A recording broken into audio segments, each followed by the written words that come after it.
오늘 성경 말씀은 누가복음 21장 1절에서 4절입니다.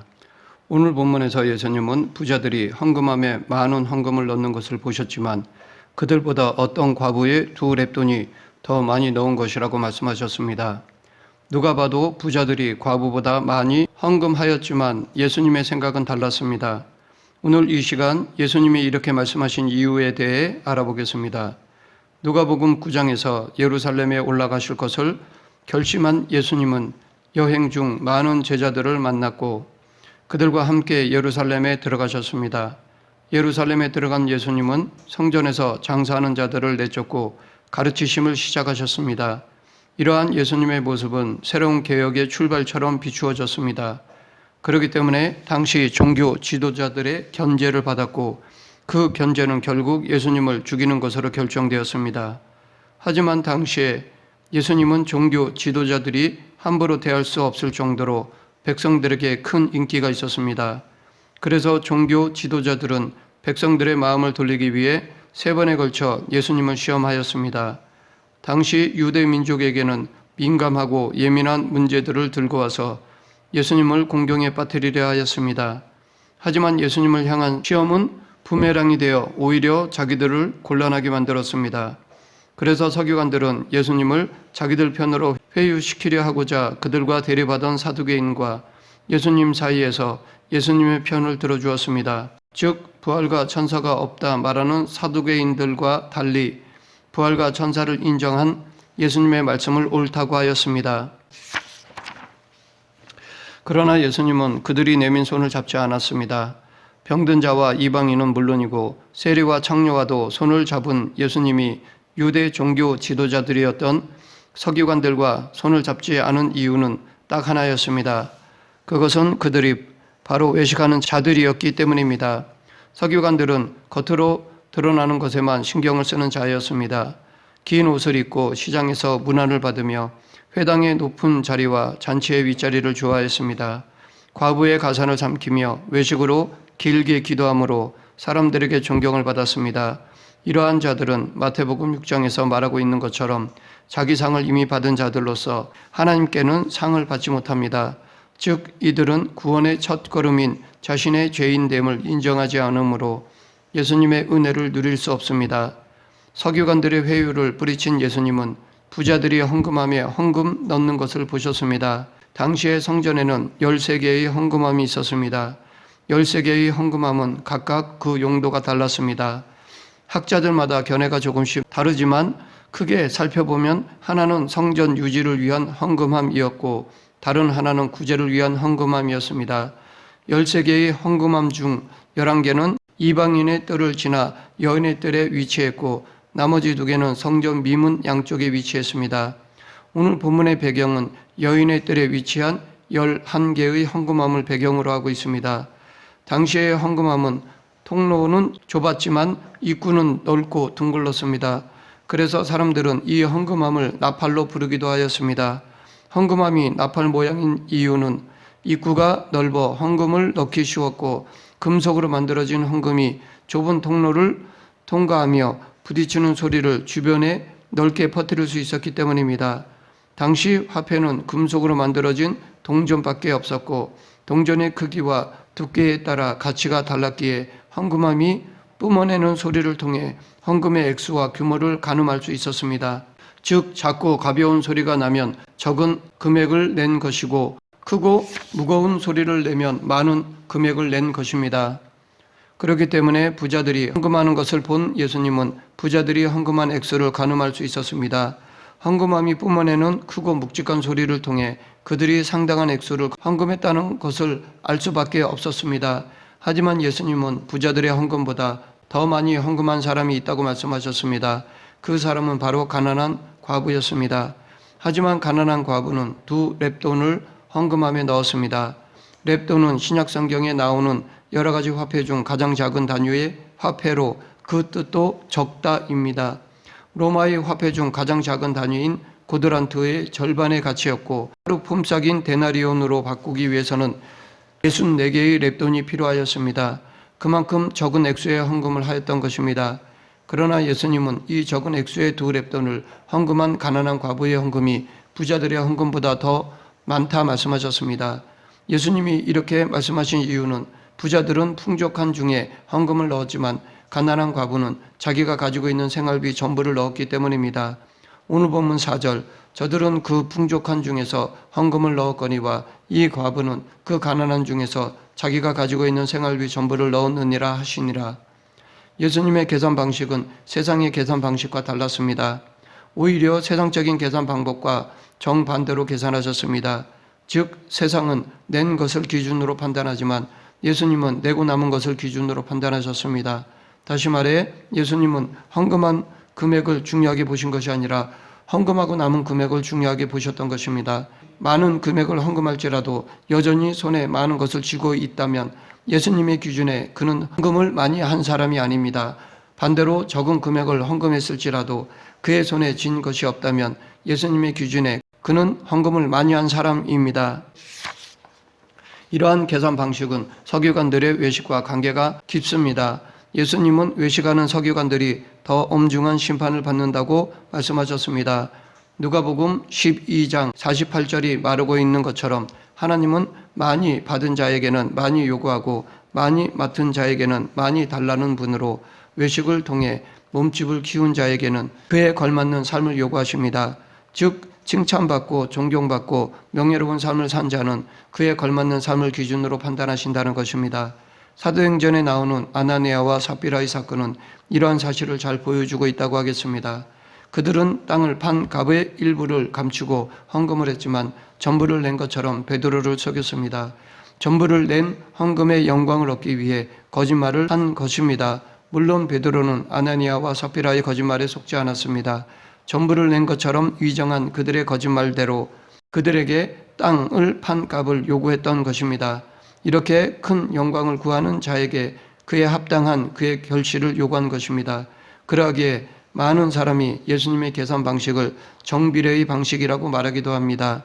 왜냐하면 받은 것의 변수가 크면 내야 할 것의 변수도 커지기 때문입니다. 하지만 예수님의 계산 방식은 정비례만으로 설명할 수는 없습니다. 부자에게 많은 것을 요구하고 가난한 자에게 적게 요구하지만 결과적으로 예수님이 요구하는 목표는 전부이기 때문입니다. 예수님은 우리의 일부가 아니라 우리의 전부를 원하십니다. 부자에게도 전부를 원하고 가난한 자에게도 전부를 원하십니다. 예수님이 전부를 원한다는 것은 드려지는 헌금의 액수보다 헌금을 드리는 자의 삶이 중요하다는 것입니다. 가인과 아벨의 제사가 이것을 잘 보여줍니다. 가인과 아벨이 각각 하나님께 제사를 드렸을 때 하나님은 가인의 제사는 외면하고 아벨의 제사만 받아주셨습니다. 이때 많은 사람들이 이러한 결과가 벌어진 이유를 제물에서 찾으려 하였습니다. 즉 아벨의 제물은 하나님을 만족시켰지만 가인의 제물은 하나님을 만족시키지 못했다고 생각하였습니다. 하지만 창세기 4장 4절 5절을 보면 하나님이 받은 것과 받지 않은 것은 제물만이 아닙니다. 하나님은 아벨과 그의 제물은 받고 가인과 그의 제물은 외면하셨습니다. 하나님이 아벨의 제사만 받고 가인의 제사를 외면한 진짜 이유는 제물이 아닌 사람에게 있었습니다. 우리는 이 사실을 제사를 거부당한 가인이 분하여 얼굴빛이 변했을 때 하나님이 가인의 제물이 아닌 가인의 삶을 지적한 사실을 통해 알 수 있습니다. 창세기 4장 7절에 보면 하나님은 가인이 선을 행하지 아니하므로 죄가 문에 엎드려 있다라고 말씀하셨습니다. 이처럼 가인의 문제는 제물에 있지 않았습니다. 가인의 문제는 그의 삶에 있었습니다. 전부를 받는 하나님은 우리의 소유가 아닌 우리의 삶을 원합니다. 그래서 바울은 로마서 12장 1절에서 너희 몸을 하나님이 기뻐하는 거룩한 산 제물로 드리라고 하였던 것입니다. 거룩한 제물은 점과 흠이 있어서는 안 됩니다. 하나님은 점도 없고 흠도 없는 제물만 원하십니다. 그래서 이 땅에 오신 예수님은 거룩한 제물이 되기 위해 점도 없고 흠도 없는 삶을 사셨습니다. 마귀의 유혹에도 불구하고 하나님의 말씀을 붙잡고 하나님의 뜻만 따랐습니다. 죽기까지 순종하여 십자가에 달려 죽음으로 하나님이 기뻐하시는 제물이 되셨습니다. 그렇기 때문에 가난한 과부가 생활비 전부를 헌금한 모습에서 우리는 자신의 전부를 내어놓은 예수님의 십자가를 볼 수 있습니다. 친구를 위하여 목숨을 버리면 그보다 더 큰 사랑은 없다라고 말씀하신 예수님이 우리를 종이 아닌 친구로 삼아 가장 큰 것을 우리에게 주셨습니다. 자신의 전부인 생명을 주심으로 우리에 대한 하나님의 사랑을 확증하여 보여주었습니다. 따라서 우리는 우리에게 전부를 원하는 하나님이 먼저 자신의 전부를 내어놓은 것에서 우리를 향한 하나님의 사랑을 배워야 합니다. 하나님이 얼마나 우리를 사랑하시는지 깨달아야 합니다. 하나님은 우리를 사랑하기 위해 자신의 전부를 내어놓은 분이십니다.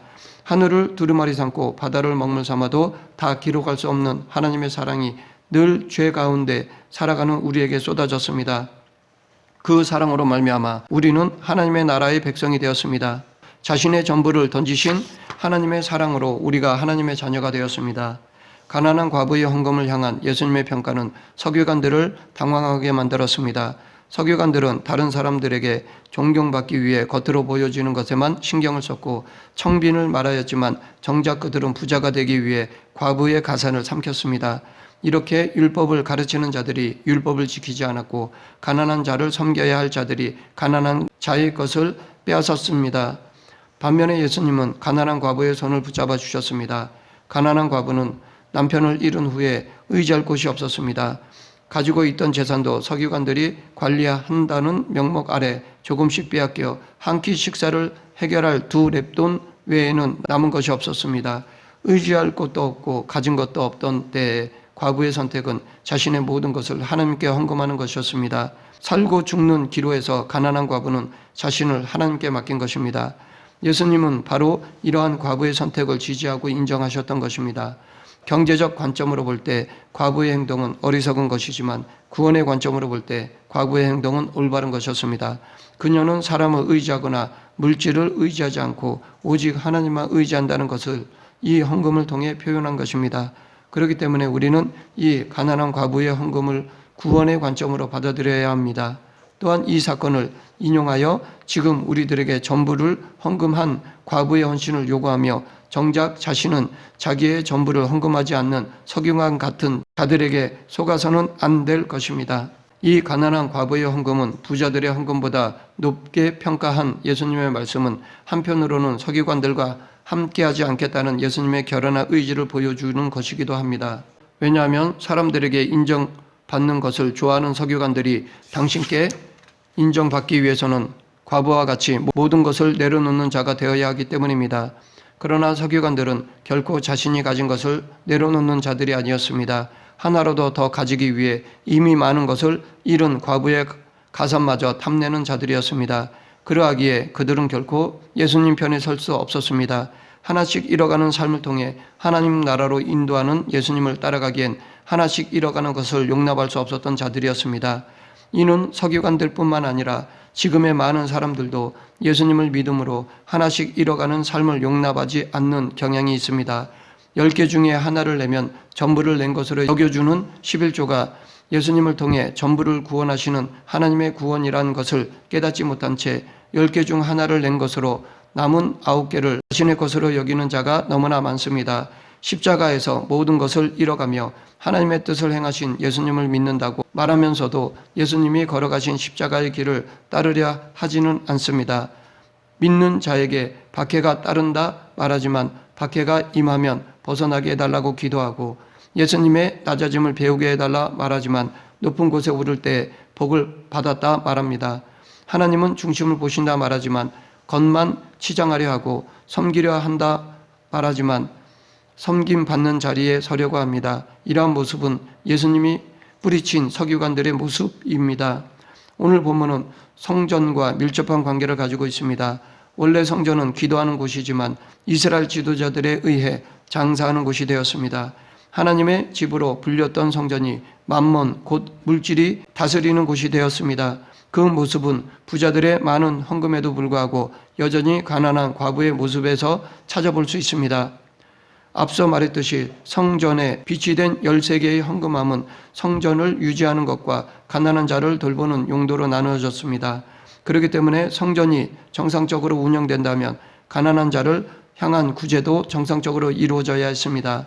부자가 낸 헌금이 제대로 집행되어 가난한 과부를 도와야 했습니다.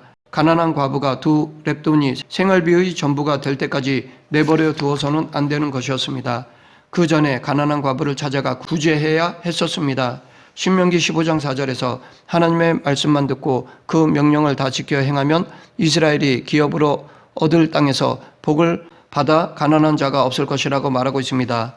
내가 만일 내 하나님 여호와의 말씀만 듣고 내가 오늘 내게 내리는 그 명령을 다 지켜 행하면 내 하나님 여호와께서 내게 기업으로 주신 땅에서 내가 반드시 복을 받으리니 너희 중에 가난한 자가 없으리라. 그런데 예수님이 방문한 성전에는 부자도 있었고 가난한 자도 있었습니다. 이것은 곧 성전이 하나님의 뜻대로 운영되지 않는다는 증거라 할 수 있습니다. 그럼에도 누구 하나 가난한 자를 돌볼 생각을 하지 않았습니다. 생활비 전부인 두 렙돈마저 헌금한 여인을 걱정하는 자가 아무도 없었습니다. 왜냐하면 부자들은 많은 헌금으로 헌금함을 크게 울렸기에 자신의 도리를 다했다고만 생각했기 때문입니다. 이러한 사람들의 생각은 성전의 몰락으로 연결됩니다.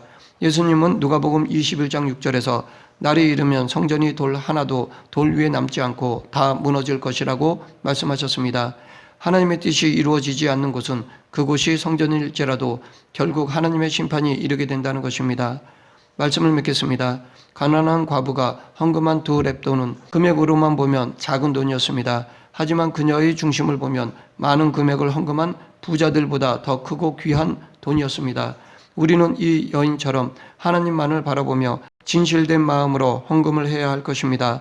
사람을 의식하며 헌금하거나 비교하며 헌금을 해서는 안 될 것입니다.